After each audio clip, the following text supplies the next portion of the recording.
در این قسمت از برنامه دعوت میکنم از جناب آقای دکتر علیرضا یونسپور، استاد دانشگاه، و امیدوار هستم که از بیاناتشان همه ما و شما فیض ببرید. لطفاً با دستان گرمتان جناب آقای دکتر همراه بفرمایید.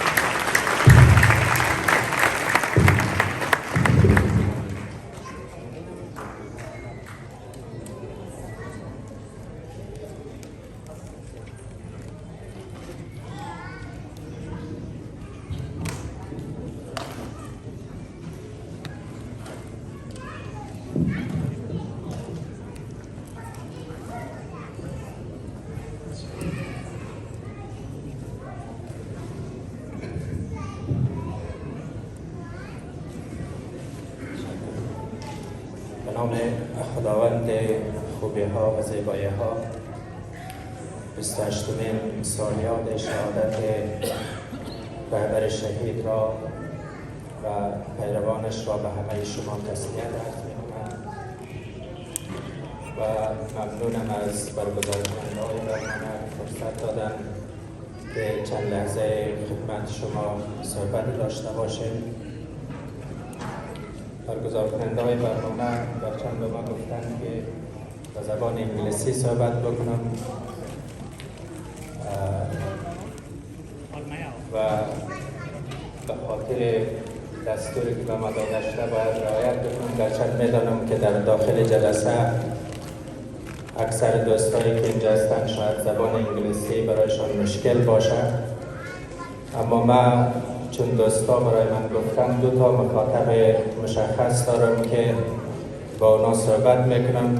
یکی مهمانای خارجی ما هست، مهمانای استرالیایی ما هست که امشب اینجا در جمع ما هستند، و یکم نونهالا و جوانای ما هستند که یا متولد استرالیا هستند و اینجا بزرگ شدن، و یا کسایی هستند که کوچک از افغانستان آمدن و کم کم انگلیسی زبان اولشان میشن.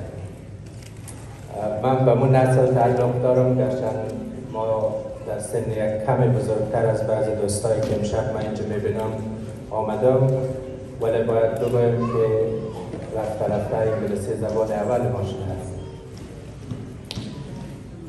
As I have been asked to speak an English language, I have 2 particular audience in mind. We've got representative of the state government, Tejلیل, member of parliament for Granville. I was also expecting the Honourable Dr. Andrew Charlton tonight here, who had sent his apology. What I like to do is I begin by paying respect to the indigenous people of the land on which we've gathered tonight, the Darug people, and acknowledge their elders, past, present and emerging. I also would like to thank Julia Finn for being here tonight. I know it's a very important time for the state of New South Wales. Next weekend on the 25th of March, we have the state election. And on behalf of the community, we would like to thank you for the hard work that you have done for our community, the support that you have provided during a very difficult time. As you can see in front of you, we've got 3 flags that we are very proud of, but we also have a missing flag. I have spoken in this event 3 times. One was in 2019 in Adelaide, and last week in Melbourne, and then this week in Sydney. The 2019 event was better because we also had the Afghanistan flag. We felt that part of our heart was at the meeting, but after 2-3 years, particularly with what happened in Afghanistan, we're here with many broken hearts. And so your presence here tonight gives us assurance that we have the Australian government and at all levels, at federal level, the state level, but also at council level, who are here with us and helping us. We're here to commemorate one of our political leaders, Abdulhadi Mazari, and you heard the 2 speeches, beautiful speeches from the young girls, Miss Masuma and also Miss Alizada, who did an excellent job of introducing who he was. Baba Abdul Mazari was born in 1946 in Charkent in Balkh province, and he was brutally killed by the Taliban in March 1995, about 28 years ago.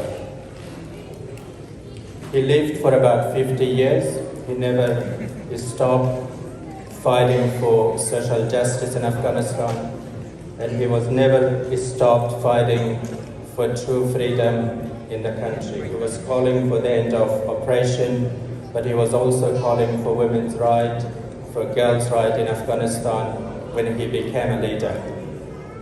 But what I'm here tonight is I'm actually interested to look at Baba Mazari's life from his childhood, particularly when he was born in 1946, because for me, although the 3 years that he spent in west of Kabul was very important, but what I'm actually interested in my research, but also in my speech tonight, is really to look at how he became the leader that we cherish today. And I think part of that wasn't what he did in Kabul, part of that wasn't what he did in forming the Hizb Wahdat in the late 1980s or early 1990s.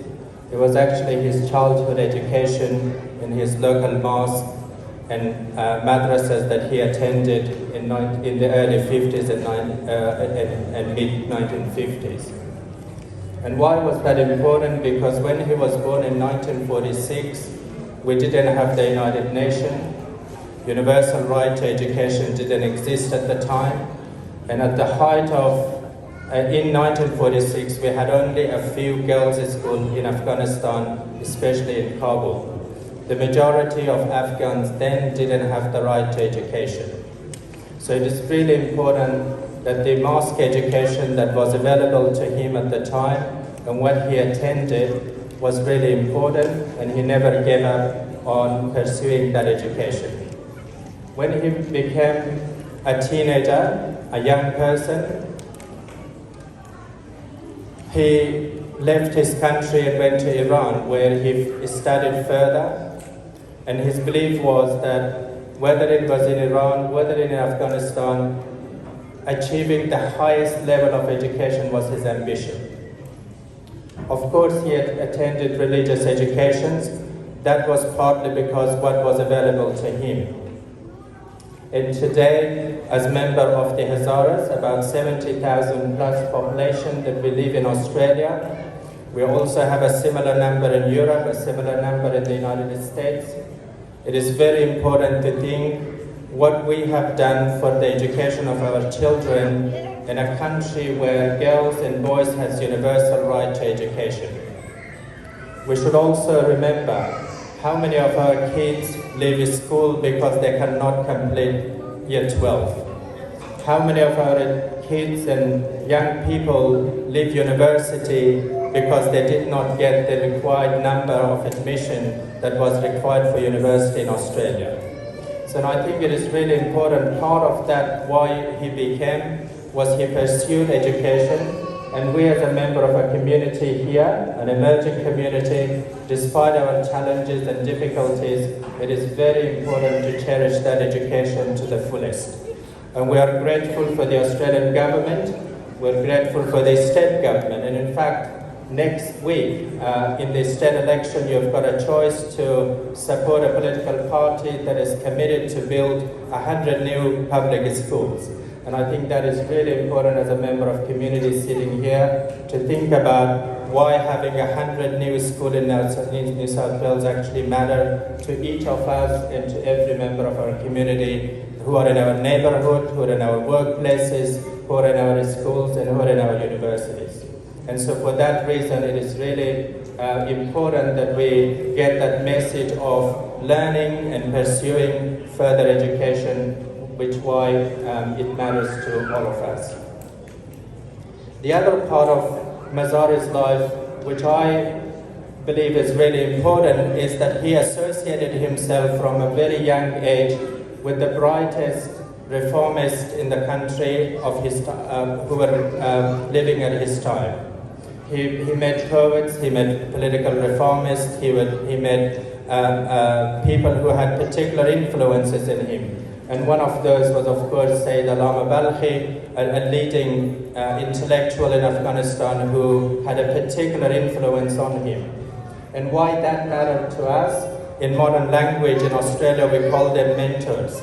It is very important for our young people when they go to schools, when they go to universities, and when they pursue higher education, to have credible, to have influential mentors. Some of those mentors could be an elder in the community who had gone through education. Some of those could be people who are in your workplaces, and some of them could be people in the political parties, and some of them could be people in the government. Some of them could be in community sector organizations. It is important as young person, whoever who is here, but also your parents who are here, to really develop relationship with your mentors, because the mentors, the people who influence you, have a particular influence on who you are and who you could become.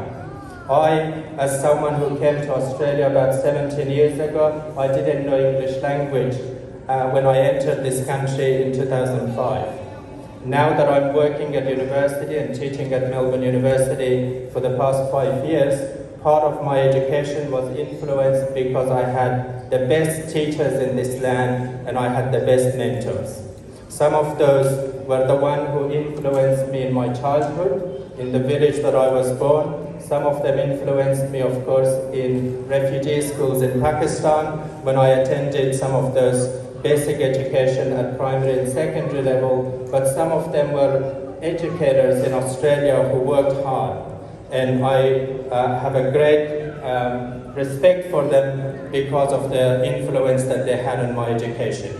So it is really important that as parents sitting here, we are commemorating Mazari's life for about 2 decades.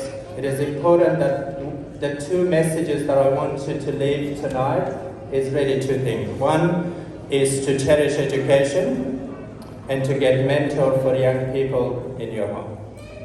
These are the basic things that we all can do. You don't need collective efforts for it. You don't need an organization. You don't need a community work. You just need to make sure that you've got the people who could influence you in any way. Those mentors could be one who will support you in your education. Those mentors could be the ones who will support you in businesses. The mentors will also support you to establish yourself in this country. So it is my message here, and the one I'm getting from Mazari's life, is that having a mentor and associating yourself with the brightest and the best in the society matters today as it did matter in his life in the 50s and the 60s in Afghanistan. The other part of my message is really what is happening in our community, and because I'm speaking here on behalf of the community in English language, here my message is to the Australian government, and I hope Julie here and also others will pass that message. We are an emerging community with enormous challenges.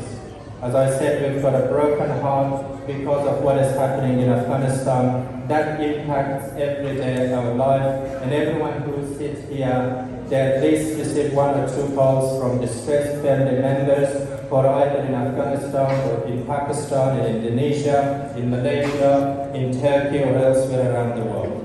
If we are in a country with no flags, no constitutions, and we are people desperate to survive. And so from Australian government, from the representative that we've got here, we would like you to stand with us as you did during those difficult times in the past 18 months. We are grateful for the Australian government for giving permanent residency visas for people who arrive by boat. It is a process that should have started earlier, but we are very glad for the current government for the announcing of permanent residency visa for people who have been waiting for those visas for more than a decade, and we are grateful that that process has started. But we do believe that a day passing could take someone's life. And so the urgency that we see that in giving those visas is really important message to the Australian government that we seek to pass. But the other part of that announcement was the forgotten people, the people who are on bridging visa, the people who have no visa in the community. I have a list of about 500 people from our community who have been living with no visa, no right to work, no right to education. This is heartbreaking. This is not Afghanistan, this is not Malaysia, this is not Indonesia. It is Grendel, this is Rehbur, this is Dandenong. And so there's people who live in our neighborhood, there's people that I meet on a daily basis, and every one of you meets. It is very important to care for them as members of the community. But we also should call on the Australian government, wherever we meet them, wherever we see them, to ensure that those who are on bridging visas, that they should not be forgotten. We're also aware that the Australian government are reviewing, in fact 3 reviews are at the moment happening. They are reviewing the humanitarian visas, the humanitarian programs. They're also reviewing the migration program, but they're also reviewing the multicultural framework. These are all made by the Department of Home Affairs. We are aware of those processes. But what we would like from the Australian government is increased number of humanitarian visas for people who are desolate, for communities like ours. We also would like from the Australian government that as part of this review to develop a population strategy. We can bring people here, either through humanitarian pathways or through migration pathways or work pathways, but it is important that we develop a national population strategy so that we could support them the best way when they arrive here. That could be an Indian student, that could be an Afghan student who could come through complementary pathways, or someone who could come through the CSC visa or the community support program. All of those people deserve the best that Australia could have done for them. And why that matters, look at what happened in August 2021. Australia brought about 6,000 people through the evacuation. The United States took about 117,000. We don't compare in numbers, but if you look at the life of those 117,000 people, about a third of them has not had the same right and the support that the Australian government, both Liberals and Labor, provided for the past 18 months. Some of our community members who are here, they've come in the past 18 months, they've got permanent residency visas, they've been able to go and visit their families, but that has not happened to people who've gone to the US. They are still in military camps. They are still waiting for the processing of their visa. And this is why I think, as member of the Australian community, we would like to live in a society where our government cherish the support that is needed for any newcomer in this country. And we have that chance on the 25th of March to elect a government, a new government in New South Wales to do that. We've done that a few months ago at the federal level, and it's very important that we continue that fight for our people. My last message from Mezari's life is that Mezari lived at a time of turmoil, conflict, and war. In fact, when he returned from Iran, Afghanistan, he started a new fight against the Soviet-led government in the 80s. And when the Soviet Union withdrew, Kabul didn't fall to a particular political party. In fact, different political parties emerged controlling part of Kabul. From that time, in fact, what he did is what he could have done. But today, as members of a diversified society, a society that has diversified identities both in the West and also in Afghanistan and elsewhere, it is important for us to think about some of the things that Mezari was probably right. Some of the things that he did work during his time, but all of them might not be relevant today.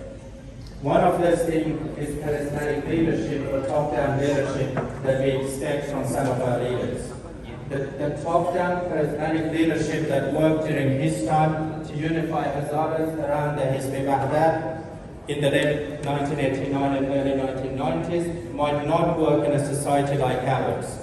And that is because we are a society where most of our young people are getting educated. We are becoming more democratic. And it's becoming harder in a market society like ours to bring people in large gatherings like that we have today.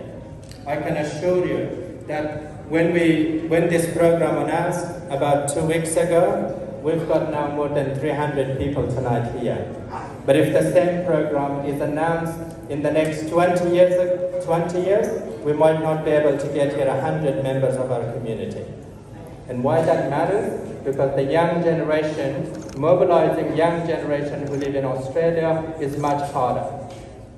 And you probably know that today in your life as you go into your homes as well. How many of you were able to bring your kids tonight here? They all needed this program, but how many of them you didn't even attempt to bring those here?